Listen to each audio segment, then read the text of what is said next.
Welcome, everyone, to the onpoli podcast. I'm Steve Paikin. And I'm John Michael McGrath. Today on the pod, it's a bit of a budget extravaganza this week as the Government of Ontario releases its fall economic statement, or mini-budget. And Prime Minister Mark Carney drops his government's first budget. As Quebec and its doctors are squaring up for a fight, Premier Doug Ford invites physicians to look for greener pastures here in Ontario, ruffling some feathers in the process. And in your column, my column, I urge Conservative premiers to actually do something about Supreme Court decisions that upset them so much. And I'm going to take one last look at the season that was for the Toronto Blue Jays. No, they didn't win it all, but even in losing the World Series, they gave us a season for the ages and became one of the most lovable teams ever. It's Friday, November 7th, 2025, so let's get to it.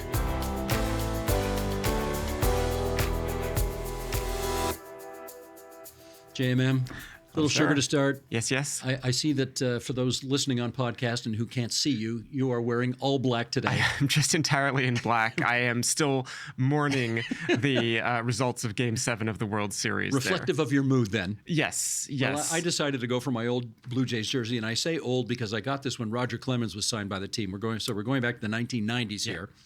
Of course, ex-Boston Red Sox who decided to come to Toronto, so I thought that was pretty cool. And I don't know if we wanted to. No, actually, better we don't take any close-ups of this. But this is probably Coke and mustard stains from 30 years of wearing this jersey at the Sky Dome. But boy, I'll tell you something. I'm going to talk more about because my column is about the Blue Jays, so we're going to talk more about it later. But I'll tell you what, I was reminded over the last several days about the power of X, formerly known as Twitter, to absolutely make you feel like a complete piece of expletive deleted.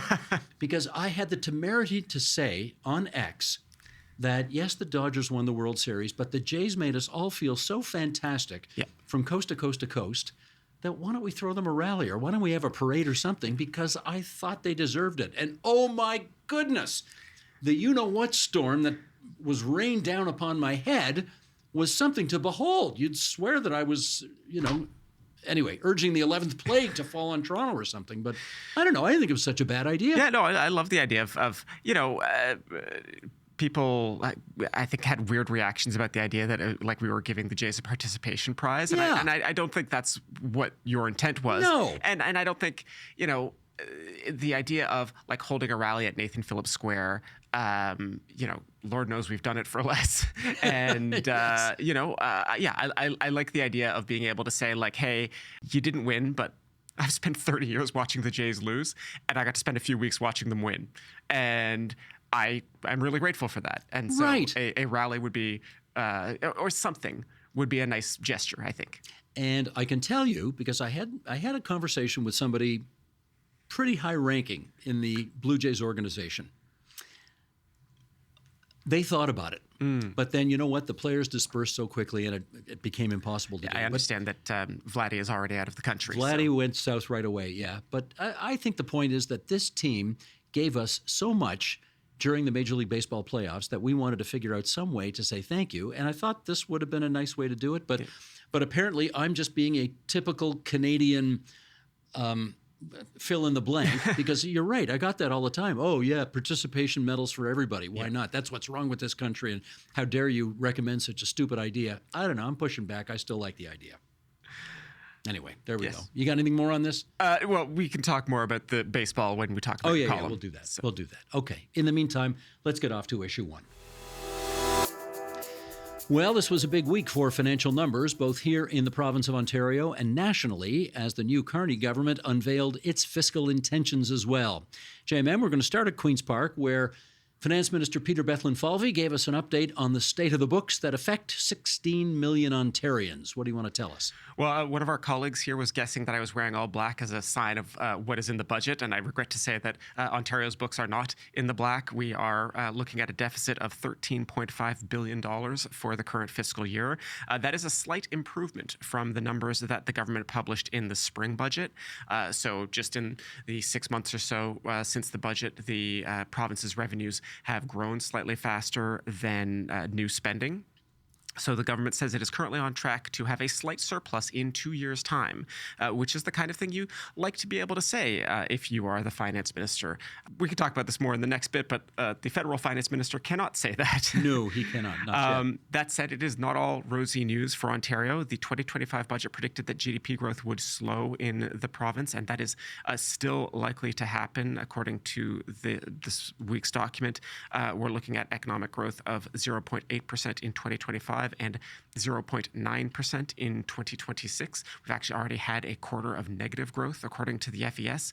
So technically speaking, if we have another quarter of negative growth, and like who knows what the future holds, that would be a recession. That's like the economist's definition of a recession, right? 2 consecutive quarters of economic contraction. Don't want to get ahead of ourselves. The Financial Accountability Office that checks the government's financial numbers did put out some predictions after the 2025 budget that are largely in line with the government's numbers. They predicted a deficit of $12 billion for this year, so slightly lower. One thing to keep in mind is that the government always adds a reserve of some size to its budget. If that sum does not get spent, then that shrinks the deficit mechanically, right? It's not a form of trickery or anything, but it is just an accounting thing to be aware of. So that might be help explain different numbers. So while the FES does project that path to balance that I mentioned, the Financial Accountability Office is projecting large deficits for those years still. So some dispute in those numbers. The way this tends to get resolved is that it turns out that the Ministry of Finance was using pretty conservative projections because, of course, even better than a surplus or a balanced budget is a finance minister being able to announce a surprise surplus or a surprise balance. Well, that's the point I wanted to make. Number one, it is genuinely the tradition in Ontario that they don't just go to one or two. They go to a wide variety of economists, and they usually take the most conservative prognostications when they're making their forecasts. So if they've got forecasts that suggest that growth will be less than 1%, but still above zero, you usually can take that to the bank. That's usually an indication that we're not about to go into recession. So I'm heartened to see that.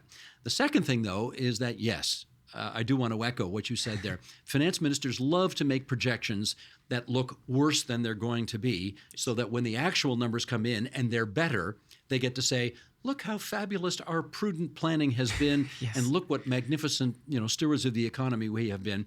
And it's kind of I don't want to call it trickery either, but it's it's a bit of a well-worn page out of the playbook. Let's call it that. Maybe? Yeah, there you go. There you go. Okay, so those are the headline numbers, what you've given us there. The devil, as they say, is always in the details. Any big surprises as we drill down on the numbers? Well, some stuff is just totally unsurprising, right? The trend for the last few years with this government has been relatively faster growth in healthcare spending while keeping education and post-secondary education spending stable to shrinking. So, objectively, right, Ontario has an aging population. You would expect healthcare spending to grow faster than education and post-secondary spending. That said, talk to teachers, talk to education unions, talk to the post-secondary education sector. They are all saying as loudly and as often as possible that their sectors could use more money right now. And we've talked about on this podcast before, the post-secondary education system is in something of a crisis right now. They could certainly use more money. They would certainly welcome more money. But at least the plan as published this week actually shows funding for PSE shrinking in further years. PSE, post-secondary education. Yes. What was more surprising to me, given the government's recent focus on crime, right? Getting tough on crime, securing our borders, securing our communities, spending in the justice sector is also predicted to shrink in the next several years. Now, justice isn't just police. It also includes courts. It includes prisons. But, it's all part of one system. And, in particular, the current state of Ontario courts is problematic, I will say. We also have problems with prisons, but the whole thing is jammed up, and there's just not enough capacity to handle cases quickly. There's an ongoing scandal, which we haven't actually talked about much on the podcast, about the conditions of detention at the Maplehurst Correction Center. these are all issues that, you probably are going to need money to address this, but the fall economic statement does not include any sign that the government is going to massively increase spending in the justice sector. And again, given the emphasis on crime and crime prevention in recent government rhetoric, I find that surprising. What policy changes might we see coming forward as a result of the numbers that have been released this week? Yeah, this is always fun, is like going through the budget. And first you have to do a filter for like, they already announced that, they already announced that, they already announced that. This is not new money. That is not new money. Yes, exactly. And then there's, little odds and ends that I always like to pick out and to share with our audience. So there is a mention of a provincial rideshare framework that the government would like to introduce. Currently, ride-sharing companies like Lyft and Uber are mostly regulated municipally. If the government is thinking about this, I'm just going to throw this out there. They might also want to think about regulating food delivery, right? In some cases, we're talking about the same app, right? Like Uber versus Uber Eats, right? The province has allowed municipalities to regulate like e-bikes and food delivery through that, and like scooters, that kind of thing. But I think we've talked about on this podcast before. Some people are quite upset about the way e-bikes are being regulated on Toronto streets, for example. So that's a whole other thing we could talk about more on another podcast. The province is also promising a new wholesale framework for the LCBO. Obviously, there's been big changes in how the government allows the sale of alcohol in Ontario over the last few years. The beer store is, how do we say this, fading from existence. Yeah. They keep shuttering locations, and I suspect next year we'll see, if not all, certainly many more beer locations close. And the government's announced policy is that the LCBO will become the sole wholesaler for bars, restaurants. They're already the sole wholesaler for convenience stores and grocery stores. So they are also introducing a change to the wholesale pricing. We talked about this a bit before, where the government is currently losing money relative to the, let's say, whatever, pre-2023 status quo, where, every beer or wine you buy at a convenience store nets the province a bit less than it would have if you had bought it at the LCBO, for example. There's some new wholesaling framework coming next year, and I would assume in normal times that the government wants to get some of that revenue back. But you know what, like the Ford government has been pretty open about, they're willing to give up on revenue coming in to make things easier for business or make things more congenial for business. So we'll see which direction they choose to go with this alcohol framework. Knowing you as I do, I assume that at some point you plumbed down to the deepest depths and deepest levels of this economic statement to find some little nugget of nerdiness that would just be consistent with who you are. Do you want to share what that is with us? You know me so well. So there is an issue that has been bubbling away for advocates who want Canadian governments to get more serious about combating money laundering, and that is the creation of beneficial ownership registries. I think you probably did some episodes of The Agenda on this idea, where currently in Ontario, you can start a privately held corporation. You pay a nominal fee to register it. You get a numbered corporation, and you currently have to provide the government with the names and addresses of people who are like the beneficial owners, right? Somebody who could benefit financially from being an owner of that company. But it is not publicly available information. The only people who have access to it, I believe, are police, and they can only get access to that information with a warrant. And the whole thing was kind of a concession the government made to good government advocates, but it didn't accomplish much. So they are now moving forward with a proper beneficial ownership registry that is going to collect more data, that is not going to be restricted solely to police, and at least in theory could help the government more effectively combat money laundering. This also, I want to be careful not to defame anybody, but this could have, let me put it this way.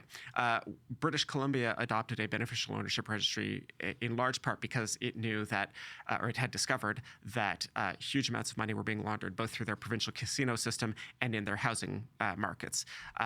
if the similar things are true here in Ontario, a beneficial ownership registry could be very effective indeed. But again, they are just sort of announcing moving forward with it now. We will have to see. Again, the devil is always in the details. Is it a coincidence that Beneficial Ownership Registry's acronym is BORE? I'm trying to make it interesting. I had to explain to my kid this week that, my job is sometimes to take boring stuff and try and make it sound interesting. And sometimes it's a swing and a miss. No, we're getting to baseball later. Anything else, JMM? Okay, so I'm going to take an excuse for a bit of, let's call it remedial civics education, right? Budget figures can always change. And we take them with a grain of salt, whoever is making an assertion, whether it's the government or the opposition. So we heard a lot, both earlier this year and in last year, about the government cutting the funding for wildlands firefighting, despite we know that the fire seasons have been getting worse thanks to climate change. And the government actually had allocated less funding in 2024 than it had spent in 2023, just as for example. And so the opposition pointed to that and said, well, look, they're cutting funding. It turns out it's not that simple. In fact, today's FES says that the government spent $90 million more than planned because last year's fire season was so bad. It was a 300% increase in hectares burned. The government can move money around. They can. The budget is a plan, but the plan can change. And so, for example, when the union representing firefighters claims that they are being shortchanged, I don't even think they're necessarily wrong, right? We might actually be in a better position, for example, if they had more stable, permanent funding at a higher level than what the province currently provides them.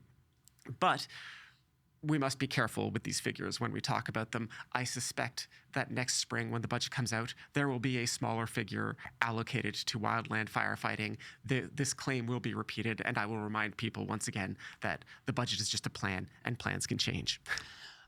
Our plans will not change, and by that I mean we are going to have a special guest talk about this more next week on the program. Brian Lewis, I think, is the guy who's coming in. Yes, indeed. And I know that because I saw him at a conference yesterday, and we both made a plan. And the plan is that, inshallah, if the Tiger Cats win the Eastern Final this weekend, what am I saying this year? This Saturday, if they win, we're both going to wear our Ticat garb next week in anticipation of the Grey Cup, because he's a Hamiltonian, I'm a Hamiltonian, and we need to, I have no CFL garb at home. Why does that not surprise me? And with that, we're off to issue 2. Well, we heard a lot of very powerful rhetoric out of Ottawa this week as this federal government tabled its first budget. Words like transformative and unprecedented were used by the federal Liberals to describe what they feel they're doing at a moment in history where our relationship with our biggest trading partner is pretty terrible. JMM, why don't you take us through some of the key highlights of the federal budget? Right. So revenues for the Government of Canada will be $507 billion this year. Spending, however, of $585 billion. So our perceptive audience will note that the spending number is substantially larger than the revenue number. Not what you call balance. No. So we are looking at a deficit federally of $78 billion. Now, that number has largely been driven by a substantial run-up in spending from the last several years under then Prime Minister Justin Trudeau, particularly, of course, since the COVID-19 pandemic. Prime Minister Carney and Finance Minister François-Philippe Champagne want to bring that deficit under control, so they are proposing to do that by substantially reducing the growth of program spending. This is, a lot of the service spending that we think about, the day-to-day operations of the government, they are looking to reduce that growth down to 0.5% per year. Now, that is certainly going to be less than the rate of inflation, less than the rate of population growth, although the federal budget also includes a substantial reduction in immigration levels. But so I think it's fair to say that this is going to manifest as service cuts federally. Something we are going to have to keep an eye on for the details of, but I don't think anybody is expecting anything like the substantial federal funding we've seen for the last certainly 5 years. Mm-hmm. Well, it is a big deficit, not COVID big. Yeah. Because those were really big. What did we get to in COVID? Was that like $300 billion or something? Yeah. I think the deficit was huger than anybody could possibly imagine. This is not that big, but it is sizable. The federal government are telling us, however, that they are taking a new approach to spending that will be different from the past, with different priorities and a different way of sort of organizing things. What does all that mean? Right. So the big shift that the government is trying to communicate is that in a relatively short time, over the next 2 years or so, the deficit will go from largely paying for the day-to-day operations of the government, which is kind of what it is doing now, and they are going to shift it so the deficit, will be primarily driven by longer-term investments, big capital projects, that kind of thing. And people might be more familiar with this concept from municipal budgeting, at least here in Ontario, where Ontario municipalities are not allowed to run operating deficits by law. By law, and if you try to propose a budget at a municipal council that runs an operating deficit, you will very quickly find yourself on the phone with the Minister of Municipal Affairs saying, like, "Sharpen your pencils, try again." And so obviously there's a different relationship between the provincial and federal governments. Nobody can sort of force the federal government to do this, but I think it's illustrative. Municipalities can go into debt for big capital expenditures, whether that's a sewer system or an arena or those kinds of things, so long as they are within certain guidelines set by the province. So similarly here, the federal government is proposing that as it continues to go into debt, and these deficits are going to be pretty substantial going into the future, they are going to be spending that new debt on large, big capital projects and not just running the day-to-day stuff, keeping the lights on of the federal government. Big question mark, of course, is that it's not like there's a bright line dividing what is an operating expense versus what is a capital expense. And you can imagine that a lot of people who would like to have access to federal money are going to discover some really creative accounting definitions for why their pet project is in fact an investment and not just an operating expense. Well, as is always the case, there's a ton of feedback anytime the federal government brings out a budget. And we should tell you that Ontario's Treasurer, Peter Bethlen-Falvey, said, well, quite different things from what the federal government were saying. He said the budget lacked ambition, it lacked urgency, is not as transformational as he'd hoped the feds were suggesting. Some of that unhappiness, I suspect, is due to the fact that the provinces will be receiving far less money for infrastructure projects than they had hoped. I think that's one potential explanation. What else are you thinking? Well, so to be clear, it's not that Ontario is getting nothing out of this federal budget, right? These announcements have already been made, but the feds have brought forward $2 billion for the Darlington small modular nuclear reactor.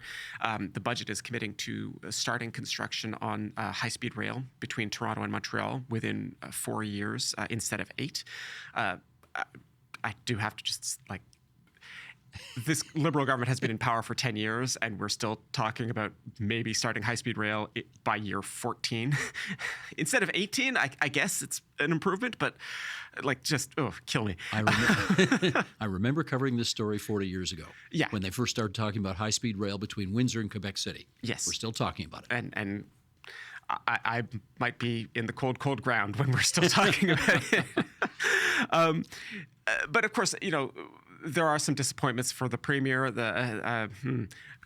Premier Ford wanted federal support for his 401 highway tunnel idea and did not get it. And of course, I weep for him. Looks like JMM, it's going to take a lot more breakfasts at Perkins in Etobicoke for Mr. Carney to pony up for that. Yes. The province had also been seeking support for the idea of a James Bay port in Moosonee. The feds are already supporting an expansion of the port in Churchill, Manitoba.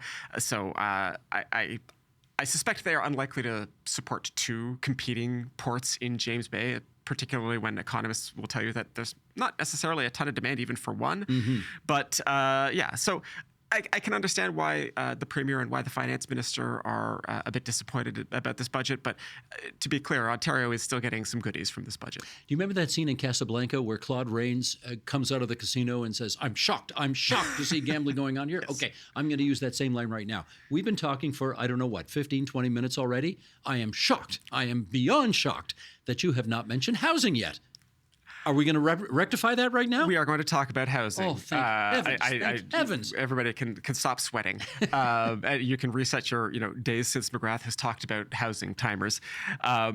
there is not a ton of new stuff, and this has been disappointing to some people. We'll get into that in a minute, but some of the biggest measures had already been announced outside of the budget process. So both provincially and federally, we have now an HST rebate for first-time home buyers for homes under $1 million. These rebates it is hoped, will kickstart the frankly pretty disastrous housing start numbers that the province has seen this year. We'll see. Not a ton of other progress on measures that were, for example, included in the federal Liberal campaign platform. Measures to get more support for rental housing, changing some of the tax treatment of rental housing, that kind of thing. These changes have been announced, but they have not been implemented yet. We're still waiting for those measures. So kind of a disappointing budget document as far as these things go. Again, with the sort of caveat that there are some other federal measures that have happened. They just haven't happened in the budget process. I am not the only one saying the budget is kind of disappointing. The Canadian Home Builders Association put out a release saying that they were disappointed by the lack of ambition, and specifically, they say that they're worried that the feds are making promises about the outcomes of federal policy that their actual implemented policies are not going to be able to match. Right? You can't tell people that, like, Hosanna, everything is going to be marvelous. Look at all the great things we're doing, when you're kind of doing half measures that aren't going to actually move the ball down the field. The government's we'll see. I'm not entirely certain how this is going to play out yet, but the government's previous demand that municipalities cut development charges in half seems to have been softened in the text of this week's budget. It simply says reduced. And maybe the simplest way to put this, Mike Moffat is one of the more prominent housing advocates nationally and particularly in Ontario, simply called this budget a disaster, an absolute disaster for housing policy. So I am, if anything, being charitable. Mike usually knows whereof he speaks on these things. He does a really nice podcast called The Missing Middle, in which he talks about housing every week. And he is one of those go-to people on housing issues that people like us go to when we want to find out what's going on. I mentioned a few, I guess it was 3 or 4 weeks ago now, I was at an Ontario Home Builders Association conference up in Collingwood, and I do remember a number of developers coming up to me saying, people are waiting to buy homes because they are looking for signals from government. Yeah. It's all well and good for Ontario to say, we'll take the HST off homes if the feds do as well. The upshot of that is that nobody's going to buy a home if they think by waiting they can make, the cost of a house $100,000 less. Province put forward that idea. Did the feds pick it up? The cost of, taking the HST off? Oh, yes. So both the federal and provincial government have now announced these rebates, yes. So that theoretically should make that less murky and less of a reason for people to delay buying homes. Yes. Because that'll save you a lot of money now that you don't have to pay HST on a purchase of a new home. Yeah. Now, to mention a criticism of this that Mike Moffat has been, I think, making is that, both the federal and provincial rebates are limited to first-time home buyers. Mm-hmm. And there's reasons why you would want to minimize these kinds of rebates, right? You want to preserve as much tax revenue for the government as possible. But Mike's point is that certainly in Ontario, our housing starts are so low, and the sector is in such desperate need of stimulus that limiting this to first-time home buyers, when one of the public policy aims that we would like to see over the next decade or so, like it would really, really help our housing sector if seniors who might be living comfortably in a 3 or 4 bedroom home, but they're empty nesters now, don't need all that space. If they want to buy a new home somewhere where they can retire comfortably and sell their existing home onto the market, where a younger family could get that 3 or 4 bedroom home and start their own family, that's the kind of, and not have to pay HST on it, and not have to pay HST. that senior family, that household, they're not first-time home buyers, but it would be worth it to give them an incentive to downsize. And the way these rebates are currently structured, that's not going to happen. In fact, I think the way the current rules work, we're going to disincentivize them from doing it even more, because there's probably a land transfer tax on the purchase and sale of a new home or an existing home, and therefore... And there's subsidies for renovating your existing home to be more congenial for aging in place. So there you go. A lot going on there. Yes. Okay, that's a good kick at the sort of substance of the budget. There also, of course, is the politics of the budget, which are very important in a minority parliament, because obviously none of what we've talked about matters if it doesn't get passed through the House of Commons. The government got some encouraging news on that front, because a Conservative MP from Nova Scotia named Chris D'Entremont crossed the floor to sit with the Liberal caucus with the intention of voting for the budget. Yes. So now, the Liberals were 3 votes short. Now they're only 2 votes short of being able to pass it. So they will either need 2 more opposition MPs to indicate they're prepared to support the budget, or alternatively get what I think over the years has been referred to as the budget flu, meaning they just don't show up to vote. You know, if they don't show up, an abstention is as good as a yes vote in that case. So the drama is not over yet, is what I'm trying to say, I think. There's a lot more to come here. Yeah, and if they do get those 2 additional MPs, and rumors flying around Ottawa this week about whether 2 more Conservatives might cross the floor, we'll see. It might not happen. If it does, one thing that I always like to point out to people is, like, it's not just the composition of the House of Commons itself. The government would be able to present a motion to the Commons to reorder the committees, right? Once you have a majority in the House, you are allowed to then also have a majority in committees. And one of the things that always kills minority governments, both federally and we've seen historically provincially, if you don't have control of the committee process, you get dragged into all of these inquiries, and the committees can dig up all sorts of dirt on anything they want that's within their remit, right? That's what happened with the gas plant scandal here in Ontario during the minority Liberal government. So it is not just that Mark Carney would certainly welcome having 2 more Conservative floor crosses just to get his budget passed, but reasserting majority control over the committee process would also really clear the decks and give them at least a chance at a relatively scandal-free next few years. Yeah, that's a really good point. You know, I should also mention, it was just earlier today, in fact, that I was talking to the press secretary for the federal finance minister, for François-Philippe Champagne, and this is new information to me. I did not know this. He said that the budget bill is actually broken up into many small pieces, and that there will be, over the next few weeks, several votes. I mean, maybe 15 votes in total on all of the different aspects of the federal budget. And that actually offers the opportunity for the opposition on all of those different occasions to torpedo this thing.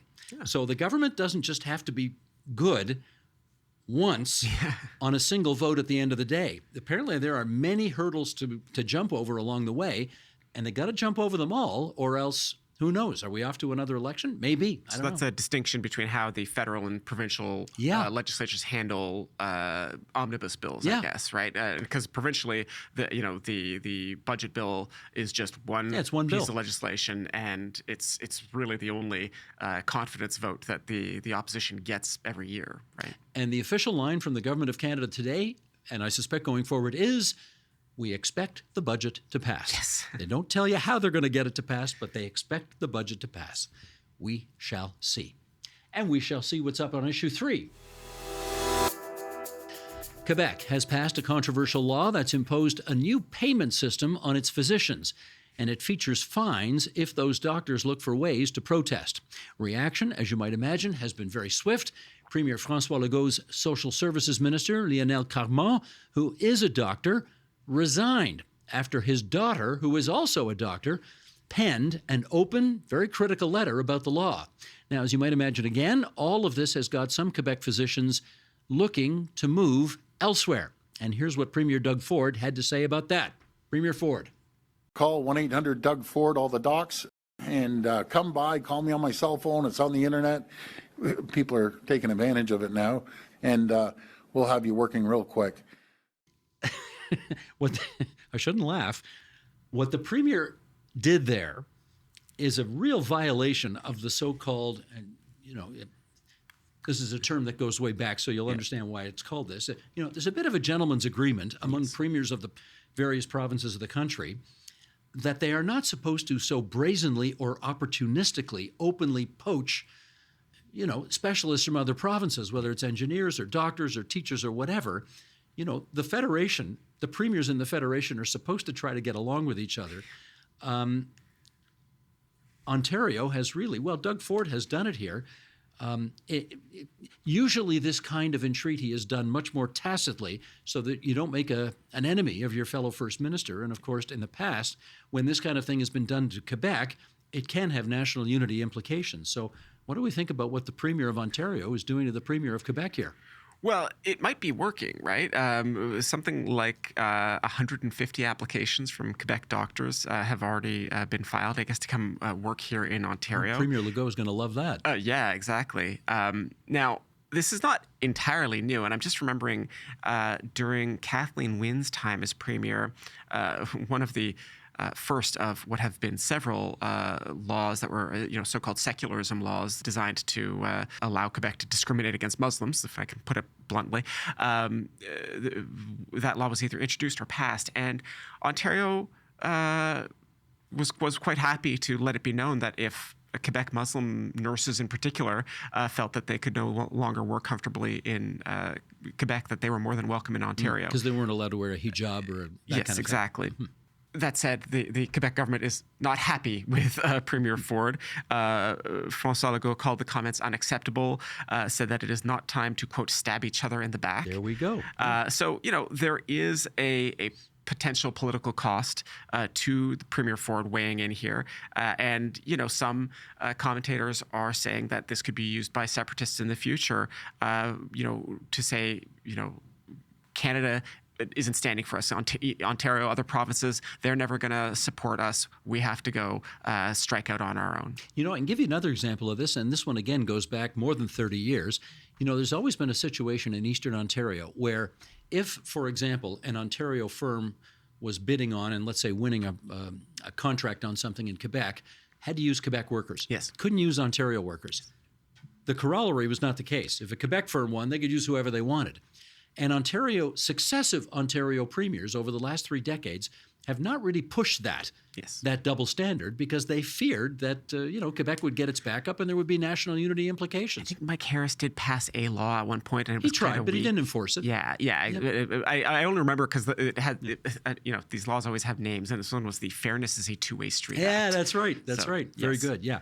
Now, obviously, in the past, I know Premier Ford and Premier Legault, they used to say very nice things about one another. They had almost what you might call a bit of a bromance. What do you think this does to their friendship?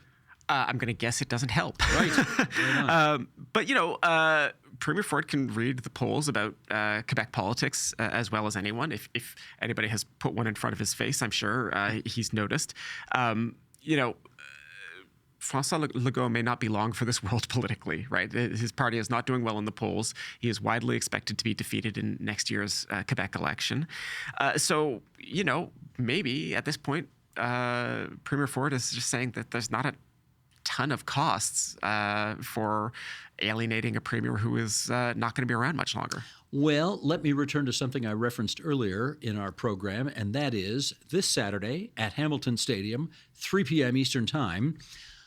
There's going to be more Ford-Legault confrontation, except this time it's going to be Ford's football team, the Hamilton Tiger Cats, against Legault's football team, the Montreal Alouettes, for the CFL East Final. Whoever wins that game is allowed to compete in the Grey Cup the following weekend in Winnipeg.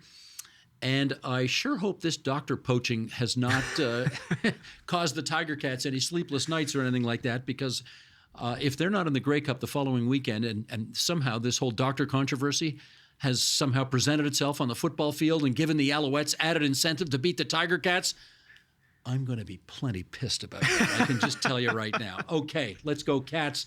On to your column, my column. Time now for our regular feature, Your Column, My Column, in which JMM and I reminisce about what we wrote for TVO.org, this place's website. Over the past week, what did you write about?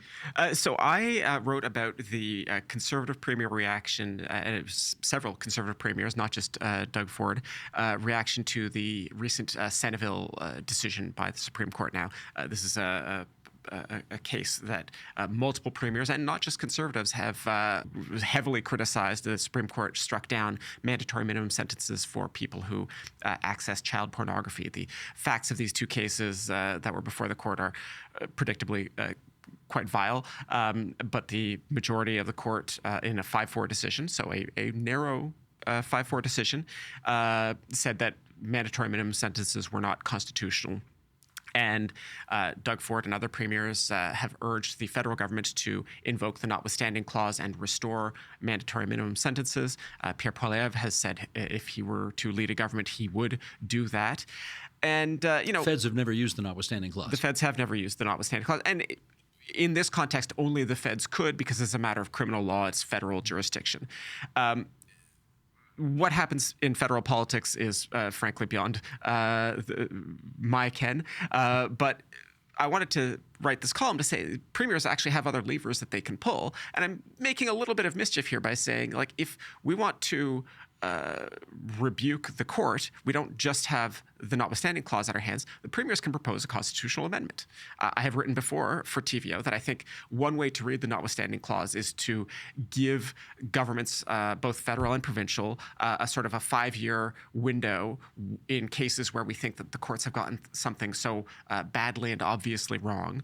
It gives us time to hash things out as a country and say, hey, do we want to amend the Constitution to reverse this judicial decision?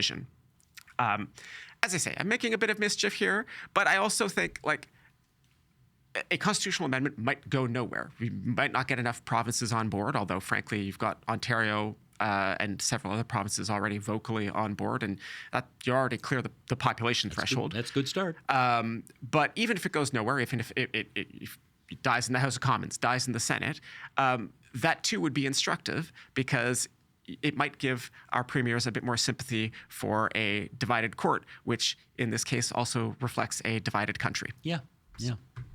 We don't normally write about sports on the TVO website, right? We just don't. I mean, we are very focused on politics and social services. Although I do want to flag that our editor, Nat Basin, did write a very lovely piece about Nat the Jays. sure did. He wrote a lovely piece on the Blue Jays, and you're helping me make the point I wanted to make, which is we really took a few exceptions to that rule of no sports on the website over the last few weeks, because the quest for the World Series title for the first time in 32 years really captured the imagination of so many people, not just in the capital city of the province of Ontario, but from coast to coast to coast. And the headline on my piece was "Bless you, boys." And I didn't make that up. I want to give full disclosure here. 41 years ago, the 1984 Detroit Tigers got out of the gate so well at the beginning of the season. I think they went 35 wins and only 5 losses, and they just steamrollered their way to a World Series championship that year. And if you remember 4 decades ago in Detroit, that city was going through, some very, very difficult times in every way you can imagine. And it just lifted the spirits. The Tigers' great season lifted the spirits of everybody in Detroit. And Ernie Harwell, who was the announcer for the team, at the end of his broadcast would say, "Bless you, boys." And I just felt the same way. I thought the way the Jays played and lifted everybody's spirits here and across the country, bless you, boys. This is not going to shock you to hear this. I've seen probably more than 50 World Series in my lifetime. I've never seen players after the game was over say they're having difficulty doing a scrum with reporters because they've just been crying for the last hour. Yeah.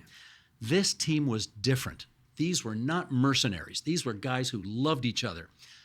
They played for each other, and they represented us, and we felt like they represented us. There were so many unprecedented things that happened in this World Series. Addison Barger, who's a 25-year-old kid with 3 children already, had a kid in the middle of the playoffs. He hit a pinch hit grand slam home run. It's extraordinary. It had never been done before. In 121 World Series, that had never been done before. 22-year-old Treya Savage broke a 76-year-old record by striking out 12 batters on the other side. Nobody'd ever done that before as a 22-year-old rookie.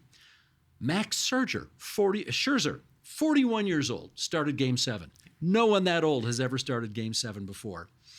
The drama of being 2 outs away from victory in the bottom of the 9th. Poor Jeff Hoffman gave up the game-tying home run. Yeah. a chance to win in the bottom of the 9th, a chance to win in the bottom of the 11th. They just couldn't do it. Yeah. Dodger solo home runs in the 8th inning, the 9th inning, the 11th inning.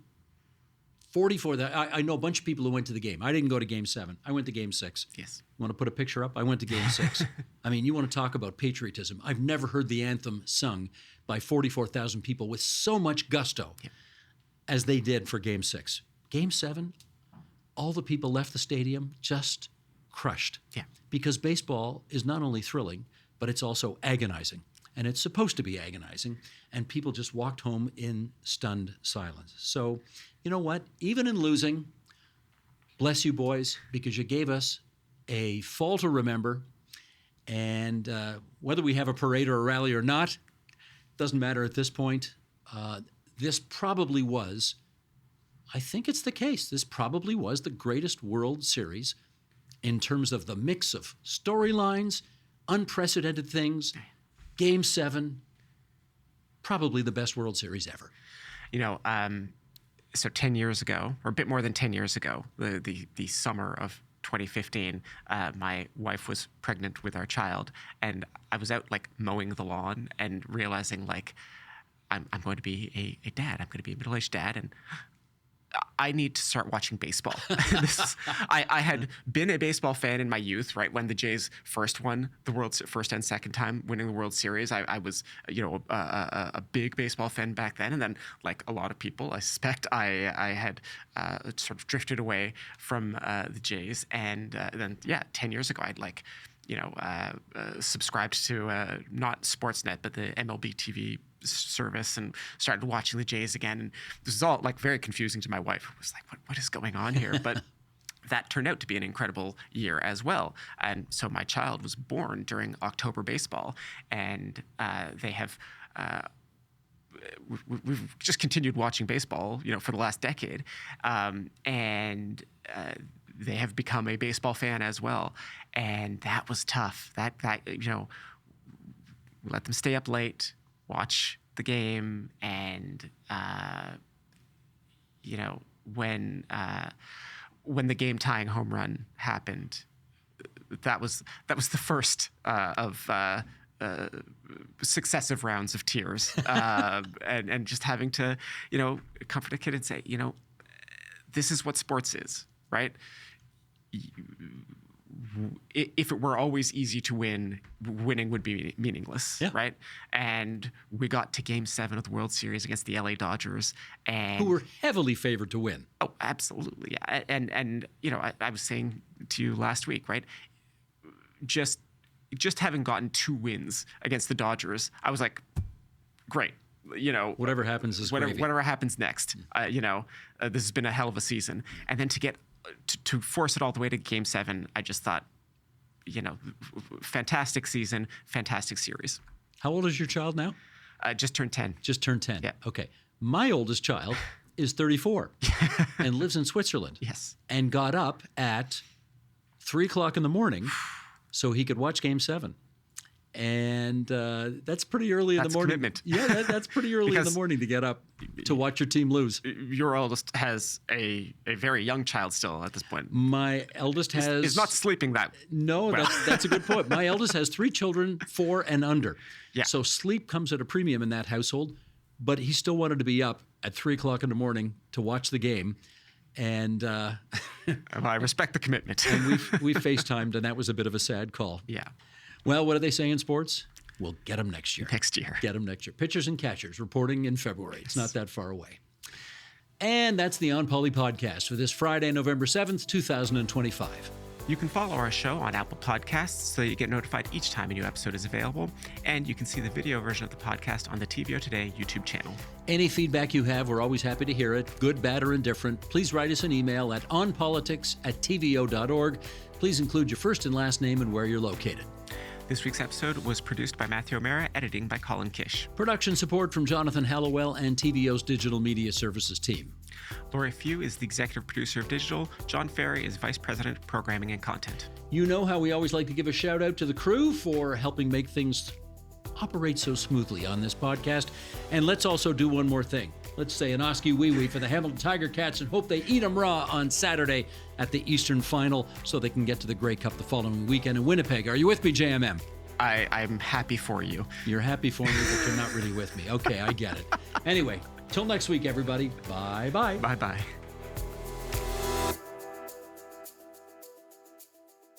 Hi there, my name is John Michael McGrath, and I'm a podcast host and writer here at TVO. I focus on provincial politics, explaining to our audience what is happening at Queen's Park, from education policy and healthcare to transit and housing, and yes, even bike lanes. Here at TVO, we believe that democracy requires an educated, engaged citizen, and one way we help build that is by supporting quality journalism. Your donations help make that possible, and we're grateful.